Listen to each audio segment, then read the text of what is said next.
नमस्कार, बहुत स्वागत है आपका आश्रम यूट्यूब चैनल पर। आज हम हथेली से ये जानने का प्रयास करेंगे कि धनवान होने के 5 चिन्ह। ये कौन से ऐसे 5 चिन्ह हैं जो ये बतलाते हैं कि आपके पास जीवन में करोड़ों की संपत्ति होगी। बात करें पहले नंबर की, तो सबसे पहले हमें अंगुलियों की बनावट पर ध्यान देनी चाहिए। यदि किसी जातक की अंगुलियां, जब आप नॉर्मल स्थिति में हथेली रखते हैं तो आपको ये गैप नज़र नहीं आवे। सामान्य स्थिति में जब आप अंगुलियों को सटाते हैं तो ये गैप यदि अंगुलियों के बीच में नहीं बनता है तो इतना तो तय है कि आपके पास धन स्टोर रहेगा। मतलब धन को जमा करने में आप सक्षम होंगे। ये एक तय होने का एक पहला रूल है कि धन आपके पास रहेगा। दूसरी बात करें तो दूसरी चिन्ह ये कहती है कि धन के लिए जब भी हम देखते हैं तो अपने शनि क्षेत्र को देखना अति आवश्यक हो जाता है। शनि पर्वत की स्थिति महत्वपूर्ण हो जाती है। शनि न्याय के देवता हैं, शनि कर्म के देवता हैं। धन निर्भर करता है या तो आपके भाग्य पर, ध्यान दें कि धन या तो आपके भाग्य पर निर्भर करता है या फिर आपके कर्म पर कि आप कार्य क्या करते हैं, किन चीज़ों में अभिरुचि है। तो कर्म का क्षेत्र ये है और भाग्य का भी क्षेत्र यही है। कर्म को भाग्य का, भाग्य को कर्म का सपोर्ट अगर मिल जाए तो ऐसे जातक करोड़ों में खेलते हैं। अब आइए, यदि शनि पर्वत आपका यहाँ पर अच्छे अवस्था में हो, कहने का अर्थ है कि शनि पर्वत पे यहाँ गड्ढा ना बनता हो, ये स्थान दबा हुआ ना हो, इस स्थान पर क्रॉस ना बनता हो, इस स्थान पर जाल ना बनता हो, अशुभ चिन्ह ना बनता हो, तो कहेंगे कि हमारी शनि अच्छी स्थिति में है। शनि पर्वत शुभ स्थिति में है, कर्म का क्षेत्र आपका अच्छे स्थिति में है और साथ में शनि पर कम से कम एक रेखा अवश्य हो।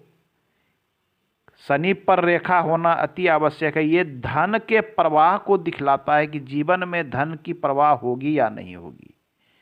यदि शनि पर्वत पे रेखा है तो जीवन में धन का प्रवाह तो अवश्य होगा। कितना होगा ये अन्य चीज़ों पर निर्भर करता है, आपकी भाग्य रेखा की लंबाई पर भी निर्भर करता है। तो ये दूसरा चिन्ह है कि शनि पर्वत अच्छे अवस्था में हो और शनि साथ में एक भाग्य रेखा हो या शनि पर्वत पर कम से कम एक रेखा अवश्य हो। ये आपके जीवन में धन का प्रवाह लाएगा ही लाएगा। तीसरी, धनवान होने की तीसरी महत्वपूर्ण चीज़, आपकी भाग्य रेखा इस प्रकार से हो, अति उत्तम। एक रेखा इस प्रकार से जाती हुई प्रतीत हो और यहाँ पर एक धन त्रिभुज बनाता हो मस्तिष्क रेखा के संयोग से। ये चीज़ें कहती है कि आप जीवन में धनवान अवश्य बनिएगा। ध्यान देने की बात है कि ये ट्रायंगल पूर्ण हो, कोई भी कोना कटा हुआ ना हो, कोई भी खाली ना हो, ये शुद्ध रूप से अच्छे रूप से बनता हो, रेखाएं स्पष्ट हो, तो आपके जीवन में धन अवश्य रहेगा। ये धनवान होने की तीसरी चिन्ह है। चौथी चिन्ह की बात करें तो पुनः हम भाग्य रेखा पर ही आएंगे। भाग्य रेखा साफ सुथरी, स्पष्ट और निर्दोष, लंबी भाग्य रेखा अच्छे धन के आगमन को दिखलाती है। यदि शुद्ध रूप से शनि पर पहुंच जाए तो भाग्य अपने स्थिति पर पहुंच जाता है और कोई भी इस पर निगेटिव चिन्ह ना हो। ऐसा नहीं कोई रेखा इधर से काट दे, इधर से काट दे, बिल्कुल निर्दोष हो तो आपके पास धन आएगा। धन के आगमन सुचारू रूप से होंगे, किसी प्रकार के उसमें ऑब्जेक्शन नहीं आएगा, बाधा उत्पन्न नहीं होगी, ये चलता रहेगा। ये एक महत्वपूर्ण चिन्ह होता है। ऐसे जातक धनवान अवश्य होते हैं। आइए नेक्स्ट और पांचवें चिन्ह की बात करें हम। हथेली में एक चिन्ह बनता है, शुभ चिन्ह जिसे कहते हैं कमल का चिन्ह। ये कहीं भी बन जाए, आपके पूरे हथेली में किसी भी स्थान पे इस प्रकार से चिन्ह बनता हो। ये बनता कैसे? कम से कम त्रिदल कमल हो, मतलब इसमें 3 पत्तियां अवश्य हो, इसे कहते हैं कमल का चिन्ह। भगवान लक्ष्मी का चिन्ह है। हथेली कोई बात नहीं, रेखाएं मजबूत ना हो तो भी चलेगा, लेकिन यदि ये चिन्ह आपके हथेली में बन जाता है कहीं पर भी, ये चिन्ह हमने देखा है कभी कभी शनि क्षेत्र पर ये बनता हुआ प्रतीत होता है रेखाओं के मिलने से।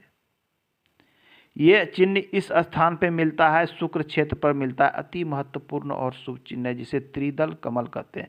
कभी कभी ये 5 पत्तों में भी होता है, 5 दल, अत्यंत शुभ चिन्ह होता है। ऐसे जातक के पास धन बहुत ही अधिक मात्रा में एक कॉमन चिन्ह की बात करें तो मत्स्य का चिन्ह अति महत्वपूर्ण और शुभ माना जाता है।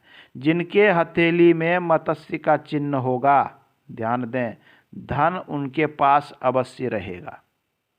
यह चिन्ह साफ सुथरा और स्पष्ट होना चाहिए। जिस पर्वत पे रहेगी उस पर्वत के गुण तो ये धारण करेंगे, लेकिन धन का आगमन ये अवश्य करते हैं, तो ये चिन्ह महत्वपूर्ण हो जाता है। आज के अंक में इतना ही, मिलते हैं अगले अंक में, पुनः बात करेंगे अन्य चिन्हों के विषय में। धन्यवाद।